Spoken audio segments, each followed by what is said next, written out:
I've already invested a whopping $60,000 into just ensuring your happiness. Yet how could you reduce me to merely a wallet or an ATM? I don't recall ever soliciting your assistance. Lily, Max's wife, scoffed with a sneer. Why don't you try halting the payments if you're so bothered? After all, I'm quite the big shot. I can easily handle it myself, added Max, his tone equally dismissive. Even Max, my eldest son whom I've raised, behaves in this manner. After coercing me into covering the expenses for a $20,000 engagement party and a $40,000 wedding, they have the audacity to treat me like this. They only see me as a cash cow. I must have made a mistake in raising my son. I'll never allow them to push me around again. I've heard you loud and clear, responded Chloe. Are you sure about that? You know we won't let you see your grandchild, right? Max threatened. You don't have to. I'd be more than happy to cease the payments, Chloe retorted. From that point on, Max and Lily experienced a swift downfall. They had been treating Chloe like a money tree. My name is Chloe. I'm 56 years old. I've been struggling alone ever since my husband passed away 12 years ago. Between my job and raising my 2 children, I've always had my hands full. I'm currently an executive at a decent company, which I've been with since before I got married.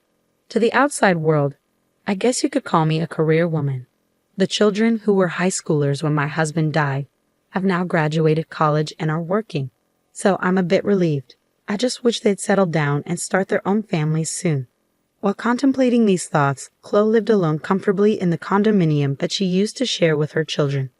Then, one day, Max called her, saying, I want to introduce you to a woman I'm thinking of marrying. Delighted, Chloe agreed. Max, who turns 28 this year, works for a large corporation as a salesman.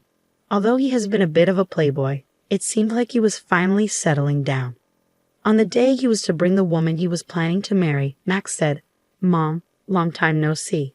This is my fiancée, Lily. Lily was a receptionist at the company where Max worked.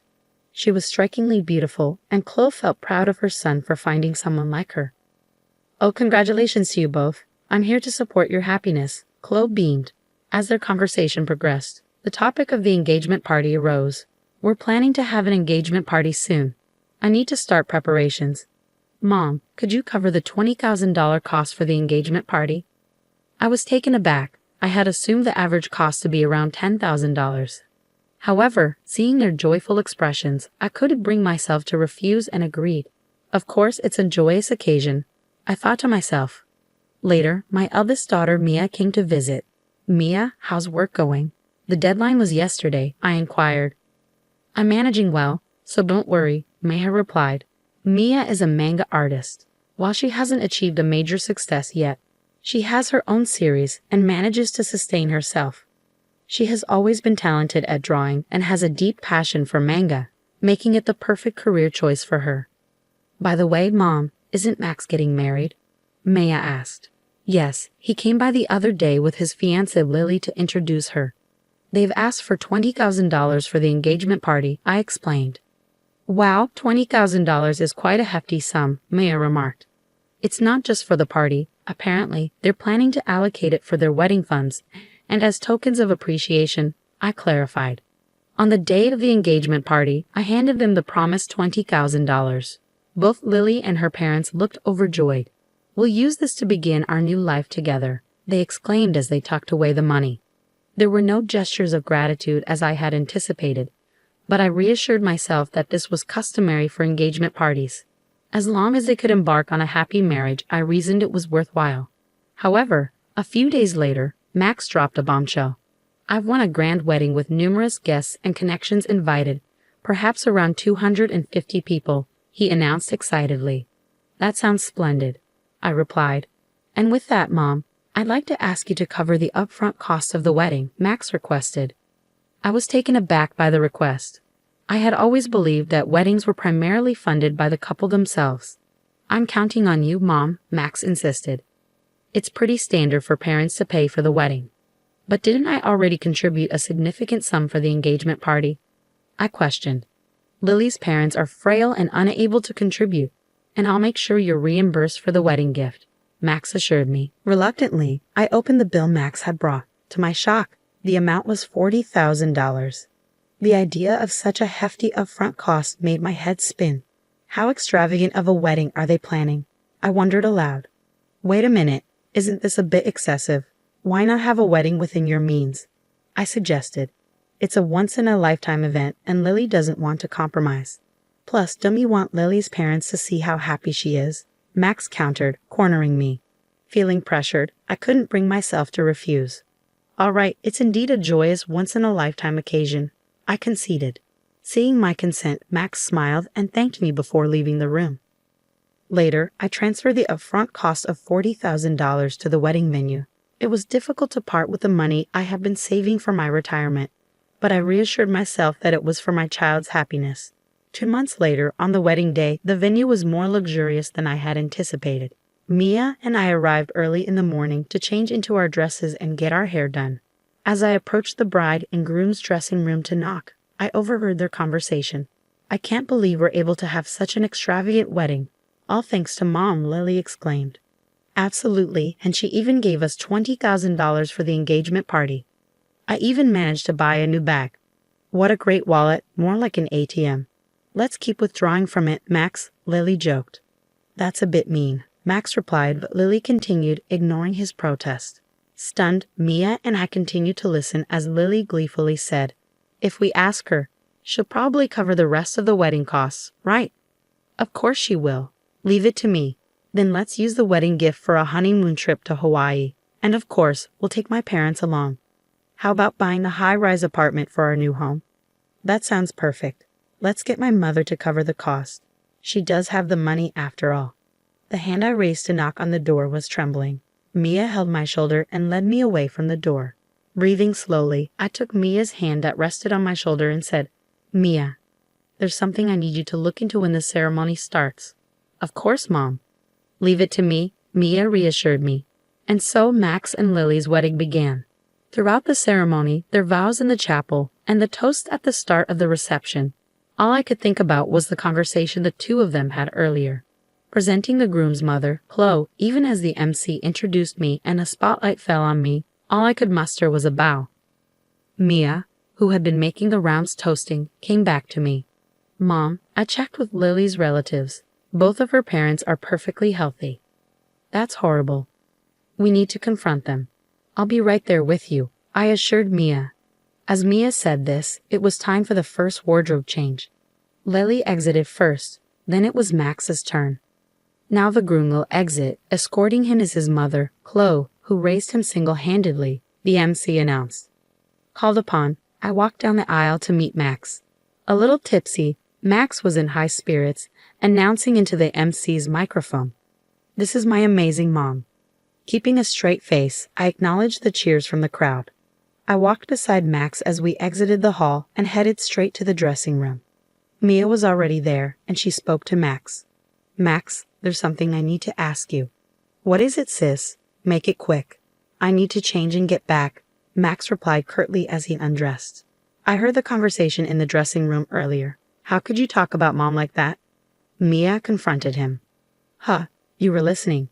Well, whatever, Max shrugged, seemingly unfazed. As we were taken aback by Max's attitude, Lily, who had already changed into her dress, came in. Mother-in-law and sister-in-law, what's going on? She inquired. Mia pounced. We found out that your parents are healthy. They both have good jobs. Why are you making our mom pay for everything? What's going on? What is this, some kind of sister-in-law bullying? Lily retorted, appearing shocked. My patience snapped at her mocking attitude. I've already paid $60,000, hoping for your happiness. And yet you treat people like their wallets ATMs. What kind of language is that? I exclaimed. Hearing this, Lily laughed as if it was a joke, acting all high and mighty, for such a small sum. We're not in your debt. Besides, it's normal for the groom's parents to pay for the wedding, right? But you lied about your parents being ill to buy a new bag, Mia pointed out. Oh, you were eavesdropping. That's a terrible hobby, Lily scoffed. Watch your mouth, Mia, I warned, feeling angry at Lily's dismissive attitude. Lily then looked at Mia. I don't want to be told off by an older sister who is still single at 30, doing some weird job as a manga artist. It's because you're such a nerd that you can't get married. That's right, you're hopeless. When it comes to marriage, sis, mom, if you want to see your grandkids, don't speak rudely to us, Max asserted. Mia was stunned speechless.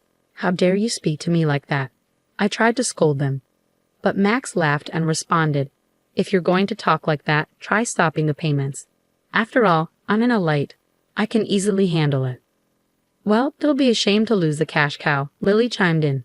I had already paid $20,000 for the engagement party and $40,000 for the wedding. And this is how they repay me. No gratitude, only cruelty. I must have gone wrong somewhere in raising my son. I'd had enough. I wouldn't be manipulated by them anymore. I've heard all you have to say. Are you sure about that? If you don't listen to us, you won't see your grandchild. Max threatened.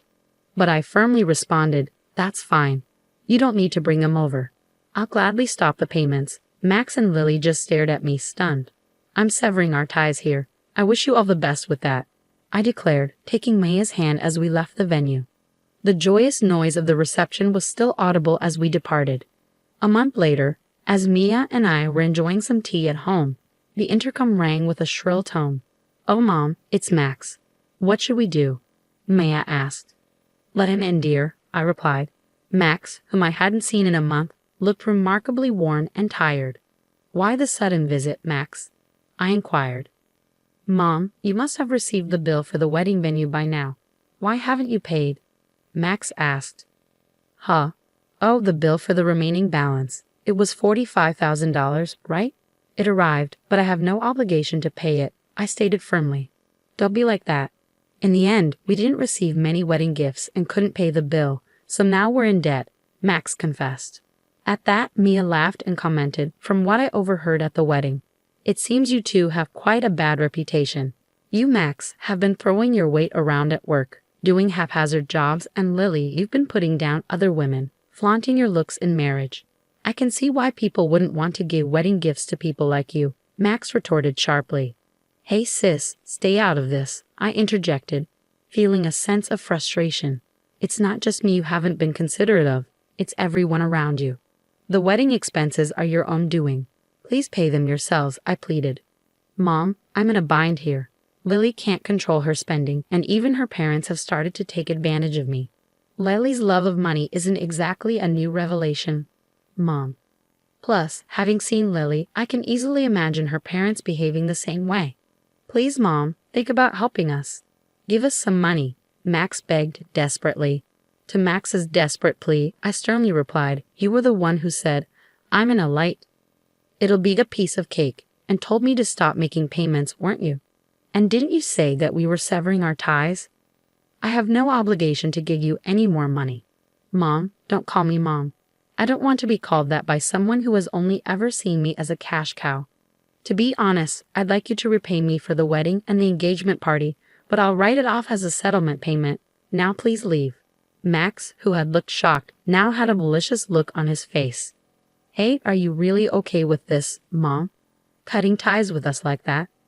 How will you spend your old age without a husband? Don't you want to see your grandchild? He pressed. Before I could respond, Mia intervened. Don't worry about that. I will be by Mom's side. And what can an unsuccessful comic artist like you do? You can't even have children, she taunted. Shut up, Max. I finally snapped, feeling the anger boil inside me.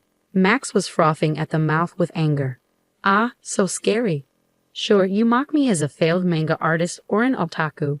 Yet my manga was among the top-selling shoujo manga this year. Did you know it's set to be turned into an anime and a movie next year? Safe to say I'm in a much better financial state than you and your debts, Mia revealed confidently. At this point, Max noticed something. Hey sis, that thing. This, he pointed to Mia's left hand. Oh, you noticed. Yes, that's what's happening. Mia smiled as she flashed the ring on her left ring finger. I'm getting married to my editor. He's a big shot at a major publishing house, a real high flyer. So we can take care of Mom.